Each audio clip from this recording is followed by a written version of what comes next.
ಕರ್ತನಾಮದಲ್ಲಿ ಸ್ತೋತ್ರ. ಕರ್ತನಿಗೆ ಶುಭ. ಕರ್ತನು ಪರಿಶುದ್ಧನು. ನಮ್ಮನ್ನು ಕೂಡ ಪರಿಶುದ್ಧವಾಗಿ ಜೀವಿಸಬೇಕು ಅಂತ ಒಪ್ಪಂದ ಮಾಡಿದ್ದಾನೆ. ನಮಗೆ ಕೃಪೆ ಕೊಟ್ಟಿದ್ದಾನೆ, ಕನಿಕರ ನಮಗೆ ಕೊಟ್ಟಿದ್ದಾನೆ. ನಮ್ಮನ್ನು ಪ್ರೀತಿಯಿಂದ ತನ್ನ ಕೃಪೆಗೆ ಮೇಲಕ್ಕೆ ಏರಿಸುತ್ತಾ ಇದ್ದಾನೆ.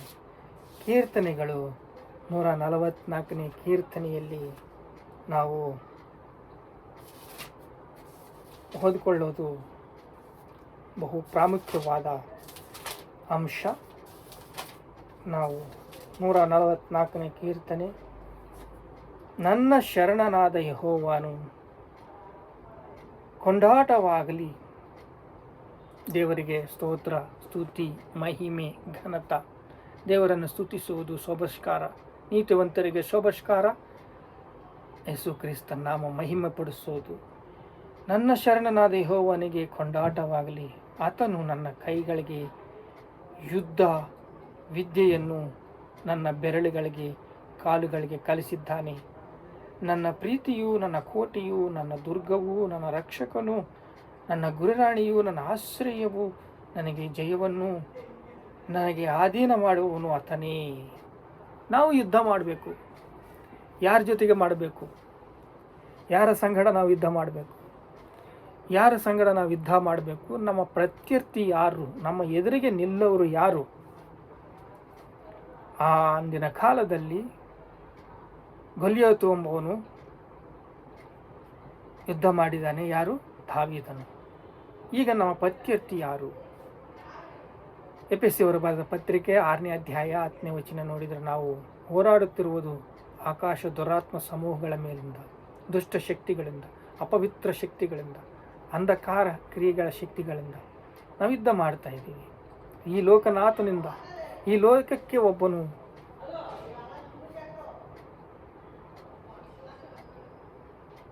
ಇದ್ದಾನೆ. ಅವನು ಈ ಲೋಕನಾಥನು. ಈ ಲೋಕಕ್ಕೆ ಒಬ್ಬನು ಸೂಪರ್ವೈಸರ್ ಇದ್ದಾನೆ. ಅವನು ದೇವರು ಅಂತ ಗರ್ವದಿಂದ ತಿರುಗಾಡ್ತಾ ಇದ್ದಾನೆ. ಆದಾಮ ಅವರು ಹಣ್ಣು ತಿನ್ನಬೇಡ ಅಂತಂದು ಹೇಳಿದರೆ ತಿಂದುಬಿಟ್ರು. ಎಲ್ಲವನ್ನು ತಿನ್ಬೋದು, ಒಂದು ಹಣ್ಣು ತಿನ್ನಬೇಡ ಅಂದರೆ ಅದನ್ನೇ ತಿಂದಿದ್ದ. ಯಾವ್ದು ಮಾಡಬಾರ್ದು ಅಂತ ಅದನ್ನು ಮಾಡ್ತೀವಿ ನಾವು. ಈಗ ಅದನ್ನು ತಿಂದ ಮೇಲೆ ಅಪವಾದಿಗೆ, ಲೂಸಿಫರ್ಗೆ, ಸೈತಾನನಿಗೆ ದಾಸರಾಗಿಬಿಟ್ಟಿದ್ದಾರೆ. ಈ ದಾಸತ್ವದಿಂದ ಇನ್ನೂ ಜೀವಿಸ್ತಾ ಇದ್ದಾರೆ. ಬಂಧಕಗಳಿಂದ ಜೀವಿಸ್ತಾ ಇದ್ದಾರೆ. ಬಂದಿ ಗೃಹದಲ್ಲಿ ಇನ್ನೂ ಸಿಕ್ಕಾಕೊಂಡ್ಬಿಟ್ಟಿದ್ದಾರೆ. ಈಗ ಯುದ್ಧ ನಾವು ಯಾರ ಸಂಗಡ ಮಾಡಬೇಕು? ನಾವು ಯುದ್ಧ ಕಲ್ಕೊಂಡು ಯಾರ ಸಂಗಡ ಯುದ್ಧ ಮಾಡಬೇಕು? ನಾವು ಹ್ಯಾಂಗೆ ಯುದ್ಧ ಮಾಡಬೇಕು? ನಾವು ಯಾರಿಗಾಗಿ ಯುದ್ಧ ಮಾಡಬೇಕು? ನಮ್ಮ ಮಕ್ಕಳಿಗಾಗಿ ಯುದ್ಧ ಮಾಡಬೇಕು, ನಮ್ಮ ಕುಟುಂಬಕ್ಕಾಗಿ ಯುದ್ಧ ಮಾಡಬೇಕು, ನಮ್ಮ ಸಭೆಗಳಿಗಾಗಿ ಯುದ್ಧ ಮಾಡಬೇಕು, ದೇಶಕ್ಕಾಗಿ ಯುದ್ಧ ಮಾಡಬೇಕು, ರಾಷ್ಟ್ರಗಳಿಗಾಗಿ ಯುದ್ಧ ಮಾಡಬೇಕು. ಇಲ್ಲಿ ಅಬ್ರಹಾಂ ಲಿಂಕನ್ನು ತನ್ನ ತಾಯಿ ಪ್ರಾರ್ಥನೆ ಮಾಡಿದ್ದಾಳೆ. ಅಪ್ಪ, ನಿನಗೊಂದು ಕೆಲಸ ಹೇಳ್ತೀನಿ, ಒಂದು 10 ಜನಕ್ಕೆ ಊಟ ಕೊಡ್ತೀಯಾ? ಒಂದು 10 ಜನಕ್ಕೆ ನೀನು ಲೀಡ್ರ್ ಆಗ್ತೀಯಾ ಅಂತ ಕೇಳಿದ್ದಾಳೆ. ಲೀಡ್ರ್ ಆಗ್ತಾನಂದರೆ ಒಂದು ಮೇಸ್ತ್ರಿ ಆಗೋಣ ಅಂತ ನೋಡಿದ, ಮೇಸ್ತ್ರಿ ಆಗಲಿಲ್ಲ. ಸರ್ಪಂಚ್ ಆಗೋಣ ಅಂತಂದರೆ ಸರ್ಪಂಚ್ ಆಗಲಿಲ್ಲ. ಅಂದರೆ ಚೇರ್ಮನ್ ರೀ, ಸರ್ಪಂಚ್ ಅಂದರೆ ಚೇರ್ಮನ್ ಅಂತಾರೆ. ಚೇರ್ಮನ್ ಆಗೋಂತ ಆಗಲಿಲ್ಲ. MLA ಆಗೋಣಂದ್ರೆ ಆಗಲಿಲ್ಲ. CM ಆಗೋಣಂದ್ರೆ ಆಗಲಿಲ್ಲ. ಒಂದೇ ಸಲ ಅಗ್ರರಾಜ್ಯಕ್ಕೆ ಏನಾಗಿದ್ದಾನೆ? ಅಧ್ಯಕ್ಷನಾಗಿದ್ದಾನೆ. ಅಧ್ಯಕ್ಷನಾದ ಮೊದಲು ಸೈನ್ ಏನಂತ ಮಾಡಿದ್ದಾನೆ ಅಂದರೆ, ಬಾನಿಸತ್ವವನ್ನು ನಾನು ಸಹಿಸುವುದಿಲ್ಲ. ಈ ಬಾನಿಸವ ಬ್ರತುಕುಗಳನ್ನು ಹೊಡಿತಾ ಇದ್ದಾನೆ. ಅದಕ್ಕೆ ಅದು 100 ರೂಪಾಯಿ ಆದರೆ ನಾವು 1 ರೂಪಾಯಿ ಆಗಿದ್ದೀವಿ. ನಮಗೆ ಅವರಿಗೆ 1 ರೂಪಾಯಿಗೆ 100 ರೂಪಾಯಿಗೆ ಸಮನಾಗಿದೆ. ಈಗ ಇನ್ನು ಅದು ಜಾಸ್ತಿ ಹೇಳ್ತಾ ಇರ್ತಾರೆ. ಆಗಲಿ. ಈಗ ಅಗ್ರರಾಜ್ಯಕ್ಕೆ ಅಧ್ಯಕ್ಷನಾದ ಬಾನಿಸತ್ವದಿಂದ ಬಿಡುಗಡೆ ಮಾಡಿದ್ದಾನೆ. ಯಾರು ಪ್ರಾರ್ಥನೆ ಮಾಡಿದ್ದಾರೆ? ಅಬ್ರಹಾಂ ಲಿಂಕನ್ ಅವರ ತಾಯಿ ಪ್ರಾರ್ಥನೆ ಮಾಡಿದರೆ ಅಬ್ರಹಾಂ ಲಿಂಕನ್ ಅಮೇರಿಕಾವನ್ನು ಬಾನಿಸತ್ವದಿಂದ ಬಿಡುಗಡೆ ಮಾಡಿದ್ದಾನೆ. ಅನೇಕರ ರಕ್ತ ಬಲಿದಾನಗಳ ಒಂದು ವಿಷನ್ನು ಅಲ್ಲಿ ಅನೇಕರು ಅಲ್ಲಿ ಸುವಾರ್ತೆ ಹೇಳಿ ಅವರನ್ನೆಲ್ಲ ಮಾರ್ಪಡಿಸಿ, ಇದಿಗೋ ಅಬ್ರಹಾಂ ಲಿಂಕನ್ ಕೂಡ ಬಾನಿಸತ್ವದಿಂದ ಬಿಡುಗಡೆ ಮಾಡಿದ್ದಾನೆ. ಹಾಗೆ ಬಿಡುಗಡೆ ಮಾಡಿದೆ. ಯಾರ ಸಂಗಡ ನಾವು ಯುದ್ಧ ಮಾಡಬೇಕು? ದುರಾತ್ಮ ಶಕ್ತಿಗಳಿಂದ, ದುಷ್ಟ ಶಕ್ತಿಗಳಿಂದ, ಅಂಧಕಾರ ಶಕ್ತಿಗಳಿಂದ, ರಕ್ತ ಪಿಚಾಚಿಗಳಿಂದ ನಾವು ಯುದ್ಧ ಮಾಡಬೇಕು. ಹೆಂಗೆ ಹೇಳ್ತೀರ ನೀವು? ಹೇಗೆ? ಪ್ರೂಫ್ ಬೇಕಲ್ಲ.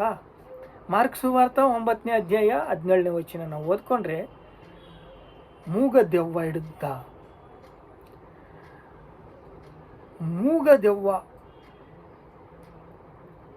ಹಿಡಿದಿದ್ದ ಒಂದು ದುರಾತ್ಮ, ಒಂದಲ್ಲ ಎರಡಲ್ಲ, ಅನೇಕ ದೆವ್ವಗಳು ಪೀಡಿಸ್ತಾ ಇದ್ದಾವೆ, ದುರಾತ್ಮಗಳು ಪೀಡಿಸ್ತಾ ಇದ್ದಾವೆ. ವಿಷಪು ಕೊಂಡಿಗಳು, ಅಗ್ನಿ ಬಾಣಗಳನ್ನು ಹಾಕಿ, ನೋಡ್ರಿ ಅಲ್ಲಿ ನೀರಲ್ಲಿ ಬೆಂಕಿಯಲ್ಲಿ ಬೀಳ್ತಾ ಇದ್ದಾನೆ. ಬೆಂಕಿ ಎಲ್ಲರ ಇದ್ದರೆ ಬೆಂಕಿಯಲ್ಲಿ ಬಿಟ್ಟರೆ ಸುಟ್ಟು ಬಿಡ್ತಾರೆ. ಅದು ಅವನಿಗೆ ಗೊತ್ತಿಲ್ಲ. ತಂದೆ ಎಷ್ಟು ಹೊಟ್ಟೆ ಉರಿಬೇಕು, ಇದು ಎಷ್ಟು ದಿನದಿಂದ ಆಗುತ್ತಾ ಇದೆ ಅಂತಂದು ಯೇಸು ಕ್ರಿಸ್ತವರು ಕೇಳ್ತಾ ಇದ್ದಾರೆ. ಒಬ್ಬ ಶಿಷ್ಯನು ಕೂಡ ಅದನ್ನು ಸ್ವಸ್ಥತೆ ಮಾಡಲಿಲ್ಲ. ಈಗ ಶಿಷ್ಯರಿಗೆ ಹೇಳ್ತಾ ಇದ್ದಾರೆ, 144ನೇ ಕೀರ್ತನೆ 1-2, ಯುದ್ಧ ಮಾಡಿರಿ, ನಿಮ್ಮ ಕೈಗಳಿಗೆ ಯುದ್ಧವನ್ನು ನೋಡ್ರಿ. ಒಂದ್ಸಲ ಓದ್ತಾ ಇದ್ದೀನಿ. ನನ್ನ ಬೆರಳುಗಳಿಗೆ ಕಾಲುಗಳಿಗೆ ಕಲಿಸಿದ್ದಾನೆ, ಅಥವಾ ನನ್ನ ಕೈಗಳಿಗೆ ಯುದ್ಧ ವಿದ್ಯೆಯನ್ನು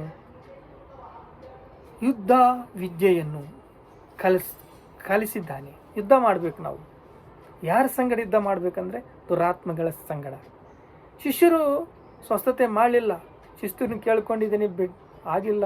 9ನೇ ಅಧ್ಯಾಯ ನಾವು 29ರವರೆಗೆ ಓದ್ಕೊಂಡ್ರೆ ಅಲ್ಲಿ ಅಪವಿತ್ರಾತ್ಮವನ್ನು ಗದ್ದಿಸಿ ಅದು ಗಟ್ಟಿಯಾಗಿ ಕೇಕೆ ಮಾಡಿ, ಶಬ್ದ ಮಾಡಿ, ವಿಲಲಾಡಿಸಿ ಬಿಟ್ಟು ಹೋಗ್ಬಿಡ್ತು. ಹಂಗೆ ಬಿಟ್ಟು ಆದಮೇಲೆ ನಮ್ಮದು ನಿನಗೆ ಸಾಧ್ಯವೇ ಅಂತ ದೇವರು ಕೇಳಿದ್ದಾರೆ. ನಮ್ಮದು ನಿನಗೆ ಸಾಧ್ಯವಾದರೆ ಸಮಸ್ತವು ಸಾಧ್ಯವೇ ಅಂತಂದು ದೇವರು ಹೇಳಿದ್ದಾರೆ. ಕ್ರಿಸ್ತನೇ ಹೇಳಿದ್ದಾನೆ.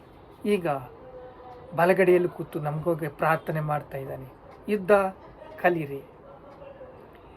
ಈಗ ಯುದ್ಧ ಕಲಿಬೇಕು. ಹೇಗೆ ಯುದ್ಧ ಕಲಿಬೇಕಂದ್ರೆ, ನಾವು 70-80% ಸ್ವಸ್ಥತೆ ಇರ್ತವೆ.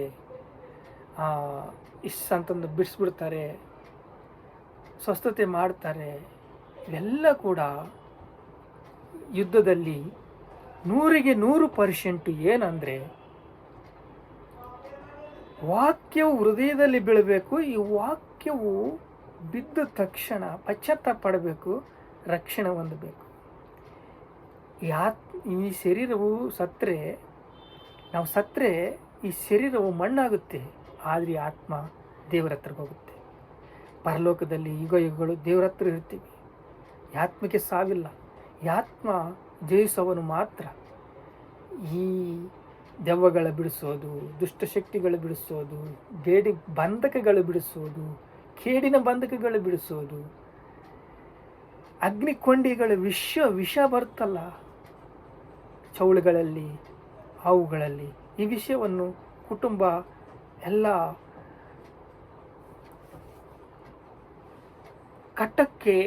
ಕುಟುಂಬಗಳನ್ನು ಕಟ್ಟುವುದನ್ನು ಅದು ತಡೆ ಮಾಡ್ತಾನೆ.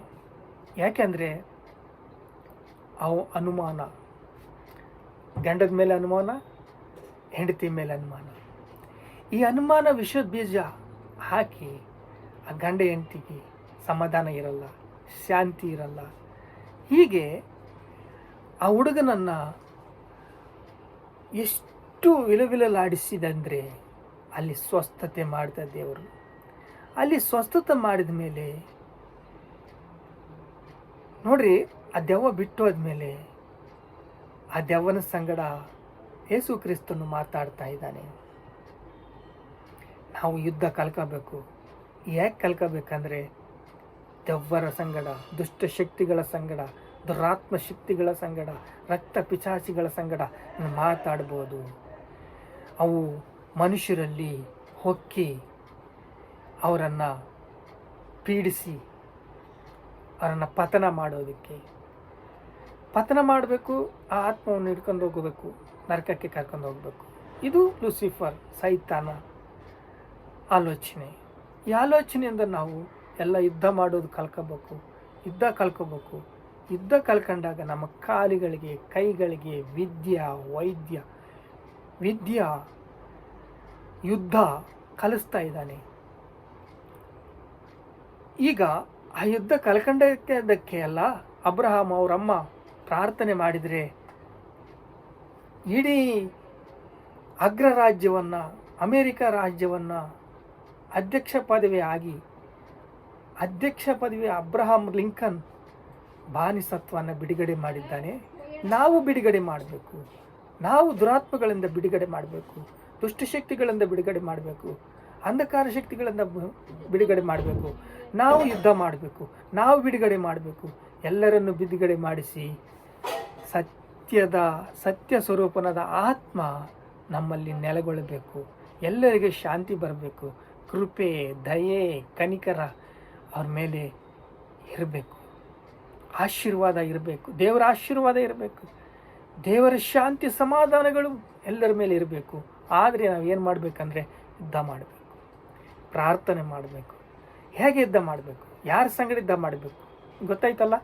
ದುಷ್ಟ ಶಕ್ತಿಗಳ ಮೇಲೆ, ದುರಾತ್ಮ ಶಕ್ತಿಗಳ ಮೇಲೆ, ಅಂಧಕಾರ ಶಕ್ತಿಗಳ ಮೇಲೆ, ರಕ್ತ ಪಿಚಾಚಿಗಳ ಮೇಲೆ ನಾವು ಯುದ್ಧ ಮಾಡಿದರೆ ನಮ್ಮ ಗೋಳು, ನಮ್ಮ ಪ್ರಾರ್ಥನೆ ದೇವರು ಕೇಳ್ತಾರೆ.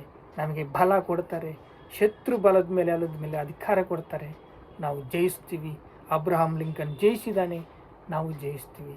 ಹಾಗೆ ಬಾನಿಸತ್ವದಿಂದ ಎಲ್ಲರನ್ನು ಬಿಡುಗಡೆ ಮಾಡಿ, ಸೈತಾನನಿಗೆ ಬಾನಿಸರಿವರಲ್ಲ, ಇವರನ್ನು ಬಿಡುಗಡೆ ಮಾಡಿ, ಬಂಧಕಗಳಿಂದ ಬಿಡುಗಡೆ ಮಾಡಿ, ಅಂಧಕಾರ ಕ್ರಿಯೆಗಳಿಂದ ಬಿಡುಗಡೆ ಮಾಡಿ. ನನ್ನ ಕೋಟೆ ನೀನೇ ಅಪ್ಪ, ಆಶ್ರಯ ದುರ್ಗವೇ, ನನ್ನ ಕೋಟೆ ನೀನಪ್ಪ. ನಿನಗೆ ಸ್ತೋತ್ರ. ಹೌದು ಸ್ವಾಮಿ. ಪವಿತ್ರಾತ್ಮಗಳಿಂದ, ದುರಾತ್ಮಗಳಿಂದ, ದುಷ್ಟಶಕ್ತಿಗಳಿಂದ ಬಿಡುಗಡೆ ಬೇಕಪ್ಪ. ಸೈತಾನದಿಂದ ಬಿಡುಗಡೆ ಬೇಕಪ್ಪ. ನರಕ ಕೂಪದಿಂದ ಬಿಡುಗಡೆ ಬೇಕಪ್ಪ. ನಾವು ಸತ್ತರೆ ಮಣ್ಣಾಗ್ತೀವಿ. ಆದರೆ ನಮ್ಮ ಆತ್ಮ ಯುಗಗಳು ದೇವರೊಂದಿಗೆ ಇರಬೇಕು ಅಂದರೆ ನಾವು ಯುದ್ಧ ಮಾಡಬೇಕು, ಯುದ್ಧ ಕಲಿಬೇಕು, ಯುದ್ಧ ಜಯಿಸಬೇಕು. ಕೃಪೆಯಿಂದ ಕೃಪೆಗೆ ನಮ್ಮನ್ನು ಕರೆದೊಯ್ಯಬೇಕು. ಹೀಗೆ ಸ್ತೋತ್ರ, ಸ್ತುತಿ, ಮಹಿಮೆ, ಘನತ, ಪ್ರಭಾವಗಳು ಯೇಸು ಕ್ರಿಸ್ತ ನಾಮದಲ್ಲಿ ಚೆಲ್ಲಿಸ್ತಾ ಇದ್ದೇವೆ ತಂದೆ. ಆಮೇಲೆ